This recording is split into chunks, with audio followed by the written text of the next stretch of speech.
வணக்கம். பரபரப்பு மீடியா செய்திகளுக்காக நான் நிரோஷன். லெபனானில் 60 நாள் போர் நிறுத்த ஒப்பந்தம் நேற்று ஞாயிற்றுக்கிழமை முடிந்திருக்க வேண்டிய நிலையில் நூற்றுக்கணக்கான லெபனானியர்கள் இஸ்ரேலின் எல்லைகளுக்கு அருகிலுள்ள தெற்கு கிராமங்களில் வலுக்கட்டாயமாக அடைய முயன்றனர். இஸ்ரேலிய பாதுகாப்பு படைகளின் எச்சரிக்கையை மீறி இஸ்ரேலிய இராணுவத்தால் ஆக்கிரமிக்கப்பட்டிருந்த கிராமங்களை நோக்கி முன்னேற முயன்ற போது இஸ்ரேலிய இராணுவம் அவர்களை நோக்கி துப்பாக்கி பிரயோகம் செய்ய வேண்டியிருந்தது. லெபனானில் இருந்து இஸ்ரேல் தனது படைகளை திரும்ப பெறுவதற்கான அசல் 60 நாள் காலக்கெடு முடிந்துவிட்டதாக அவர்கள் கோஷமிட்டபடி நகர்ந்தனர். தெற்கு லெபனானில் ஐடிஎஃப் துப்பாக்கி பிரயோகத்தினால் ஒரு லெபனான் சிப்பாய் உட்பட 22 பேர் கொல்லப்பட்டதாகவும் சுமார் 124 பேர் காயமடைந்ததாகவும் லெபனான் சுகாதார அமைச்சு தெரிவித்துள்ளது. கூட்டம் ஹெஸ்புல்லா ஆதரவாளர்களால் ஆனது. தெற்கில் பல இடங்களில் இருந்து ஒளிபரப்பப்படும் ஹெஸ்புல்லாவின் அல்மனார் தொலைக்காட்சி அந்த காட்சிகளை நேரடி ஒளிபரப்பு செய்தது. அந்த காட்சியில் இஸ்ரேலிய உத்தரவை மீறி கிராமங்களை நோக்கி குடியிருப்பாளர்கள் நகர்வதும், சிலர் ஹெஸ்புல்லா இயக்கத்தின் கொடி மற்றும் போரில் கொல்லப்பட்ட ஹெஸ்புல்லா இயக்கத்தினரின் படங்கள் மற்றும் கொல்லப்பட்ட ஹெஸ்புல்லா தலைவர் ஹசன் நஸ்ரல்லாவின் படங்களை கொண்டு செல்வதையும் காட்டியது. ஒரு இஸ்ரேலிய இராணுவ அதிகாரி செய்தியாளர்களிடம் கூறிய போது, நூற்றுக்கணக்கான லெபனானியர்கள் அவர்களில் ஹெஸ்புல்லா செயற்பாட்டாளர்களும் இருந்திருக்கலாம். ஆத்திரமூட்டல்களை மேற்கொண்டபடி தெற்கு லெபனானில் உள்ள கிராமங்களை அடைய முயன்றனர். 60 நாள் போர் நிறுத்தத்தின் முடிவில் எல்லை கிராமங்களை அடைய முயன்ற பொதுமக்களுக்கு இராணுவம் அதன் எச்சரிக்கைகளை வெளியிட்டது. எச்சரிக்கைகளை மீறி அவர்கள் அதி பாதுகாப்பு பகுதிகளுக்குள் நுழைய முற்பட்ட போது அவர்களை கலைந்து செல்ல வைக்க வேண்டியிருந்தது என்று அந்த அதிகாரி கூறினார். தெற்கு லெபனானில் இன்னமும் நிலைநிறுத்தப்பட்டுள்ள துருப்புக்களை அணுகிய சந்தேக நபர்கள் மீது துப்பாக்கிச்சூடு நடத்தியதாகவும் அவர்கள் உடனடி அச்சுறுத்தலை ஏற்படுத்தியதாகவும் ஐடிஎஃப் கூறியது. இராணுவத்தினரின் கூற்றுப்படி பல சந்தேக நபர்களை துருப்புக்கள் தடுத்து வைத்துள்ளனர். இஸ்ரேலிய இராணுவம் வெளியிட்ட அறிக்கையில் ஐடிஎஃப் தெற்கு லெபனானில் இன்னமும் நிலைநிறுத்தப்பட்டுள்ளது. இஸ்ரேலுக்கும் லெபனானுக்கும் இடையிலான போர் நிறுத்த புரிந்துணர்வுகளின்படி தொடர்ந்து செயல்பட்டு வருகிறது. அத்துடன் தெற்கு லெபனானுக்கு திரும்புவதற்கான ஹெஸ்புல்லாவின் முயற்சிகளை கண்காணித்து வருகிறது. இஸ்ரேலிய துருப்புக்கள் மற்றும் இஸ்ரேலிய அரசுக்கு ஏற்படும் எந்த அச்சுறுத்தலுக்கும் எதிராக ஐடிஎஃப் செயற்படும் என்று இராணுவம் தெரிவித்துள்ளது. லெபனான் இராணுவம் தெற்கு லெபனானின் அனைத்து பகுதிகளுக்கும் அனுப்பப்படாததால் 60 நாள் காலக்கெடுவை கடந்தும் இஸ்ரேலிய இராணுவம் தெற்கு லெபனானில் தங்கியிருக்க வேண்டியுள்ளது என்று இஸ்ரேல் கூறியுள்ளது. ஒப்புக்கொண்டபடி ஹெஸ்புல்லா அந்த பகுதியில் இராணுவ இருப்பை மீண்டும் நிலைநிறுத்தவில்லை என்பதை ஐடிஎஃப் உறுதிப்படுத்திக் கொள்ள வேண்டியுள்ளது. லெபனான் இராணுவம் தாமதம் செய்வதாக இஸ்ரேல் குற்றம் சாட்டியுள்ளது. லெபனானில் பொதுமக்கள் நடவடிக்கையில் ஈடுபட்ட போது இஸ்ரேலிய அரசியல் அதிகாரிகளுக்கும் அமெரிக்காவுக்கும் இடையே ஒரு பக்கமாக பேச்சுவார்த்தை நடந்து கொண்டிருந்தது. மறுபக்கத்தில் அமெரிக்காவுக்கும் லெபனானுக்கும் இடையில் ஐடிஎஃபின் படிப்படியான திரும்ப பெறுவதை அனுமதிக்கும் விதத்தில் போர் நிறுத்தத்தை நீட்டிப்பது குறித்த பேச்சுவார்த்தைகள் நடைபெற்றதாக இராணுவ அதிகாரி கூறினார். நேற்று ஞாயிற்றுக்கிழமை காலையில் இருந்தே இஸ்ரேலிய இராணுவம் திரும்ப பெற தவறியதை எதிர்த்து ஆர்ப்பாட்டக்காரர்கள் எல்லை பகுதியில் உள்ள பல கிராமங்களுக்குள் நுழைய முயன்றனர். எதிர்ப்பாளர்கள் லெபனான் மற்றும் இஸ்ரேலிய துருப்புகளால் அமைக்கப்பட்டிருந்த சாலை தடைகளை மீறுவதாகவோ அல்லது மீற முயற்சிப்பதாகவோ அறிவிக்கப்பட்டது. தெற்கு லெபனானில் உள்ள பல கிராமங்களில் லெபனான் ஆயுதப்படையை சேர்ந்த ஒருவர் உட்பட 22 பேர் கொல்லப்பட்டதாகவும் 124க்கும் மேற்பட்டோர் காயமடைந்ததாகவும் லெபனான் சுகாதார அமைச்சு தெரிவித்துள்ளது. இஸ்ரேலிய இராணுவ அதிகாரி லெபனான் சுகாதார அமைச்சின் கூற்றுக்கள் பற்றி ஐடிஎஃப் அறிந்திருப்பதாக கூறினார். ஆனால் கொல்லப்பட்ட லெபனான் சிப்பாய் பற்றிய விவரங்கள் மட்டுமே கவனிக்கப்படுகிறது என்றும் தெரிவித்தார்.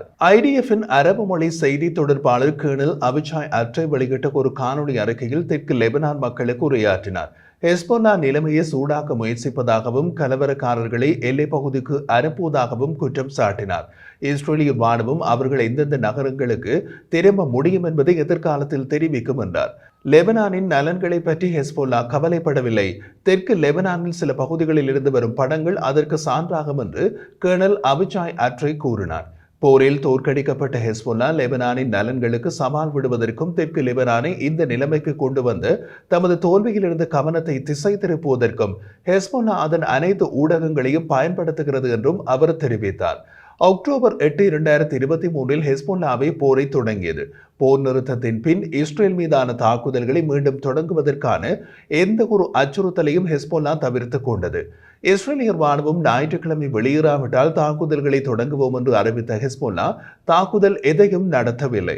லெபனான் இராணுவம் வெளியிட்ட அறிவிப்பில் பொதுமக்களை சுய கட்டுப்பாடை கடைபிடிக்கவும் அதன் அறிவுறுத்தல்களை பின்பற்றவும் அழைப்பு விடுத்தது.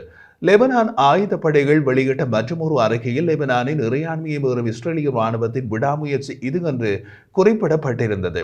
இஸ்ரேலிய ராணுவத்தின் பொதுமக்கள் மீதான தாக்குதல்கள் காரணமாக உயிரிழந்தவர்கள் மற்றும் காயமடைந்தவர்கள் உள்ளார்கள். இஸ்ரேலிய ராணுவம் ஒப்பந்தப்படி அவர்கள் ஆக்கிரமித்துள்ள லெபனான் பிரதேசங்களிலிருந்து வெளியேறி இருக்க வேண்டும்.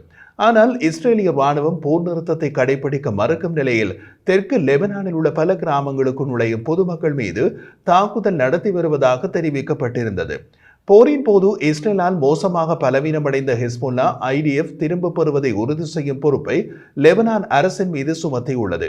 காலக்கெடுவுக்குள் தெற்கு லெபனானை விட்டு இஸ்ரேலிய ராணுவம் வெளியேற தவறியது ஒப்பந்தத்தை மீறுவதாக ஹெஸ்போல்லா விவரிக்கிறது.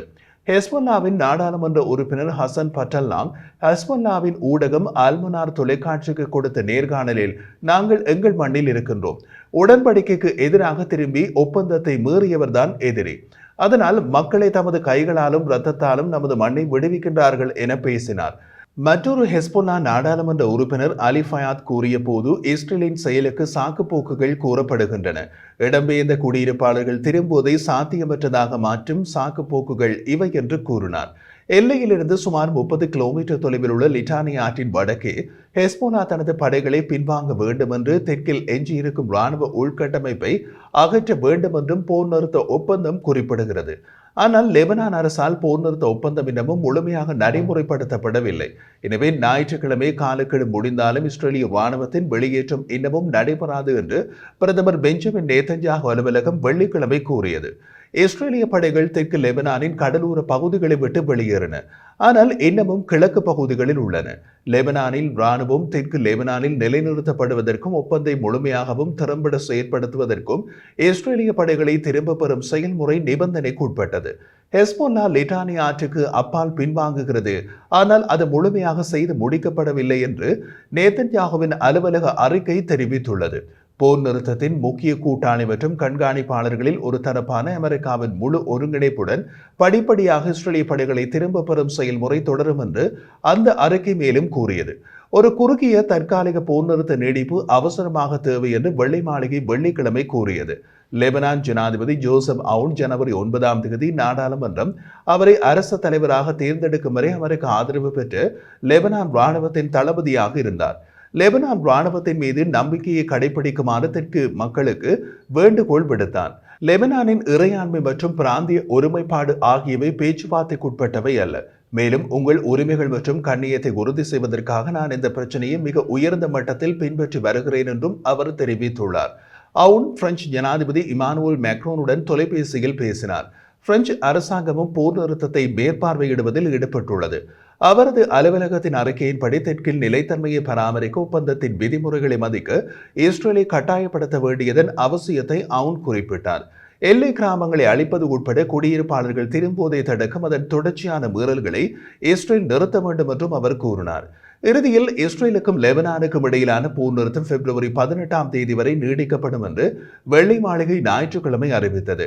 அத்துடன் அக்டோபர் 8, 2023 பிறகு கைப்பற்றப்பட்ட ஹெஸ்போல்லாவின் போர் கைதிகளை திரும்ப பெறுவதற்கான பேச்சுவார்த்தைகளை இஸ்ரேல், லெபனான் மற்றும் அமெரிக்கா தொடங்கும் என்று அந்த அறிக்கைகள் மேலும் குறிப்பிடப்பட்டுள்ளது. இஸ்ரேல், ஹெஸ்போல்லா என இருதரப்பினரும் போர் நிறுத்தத்தை மீறுவதாக குற்றச்சாட்டுகளை மீண்டும் மீண்டும் தெரிவித்தாலும் கூட பலவீனமான போர் நிறுத்தம் பொதுவாக இதுவரை நீடிக்கிறது. ஹெஸ்போல்லா துருப்புக்களை குறிவைப்பதாக IDF அடிக்கடி தாக்குதல்களை நடத்தி வருகிறது. லெபனான் அரச ஊடகம் இஸ்ரேலிய படைகள் தங்கள் கட்டுப்பாட்டில் உள்ள கிராமங்களை இடித்து தரைமட்டமாக்கியுள்ளன என்று தெரிவித்துள்ளது.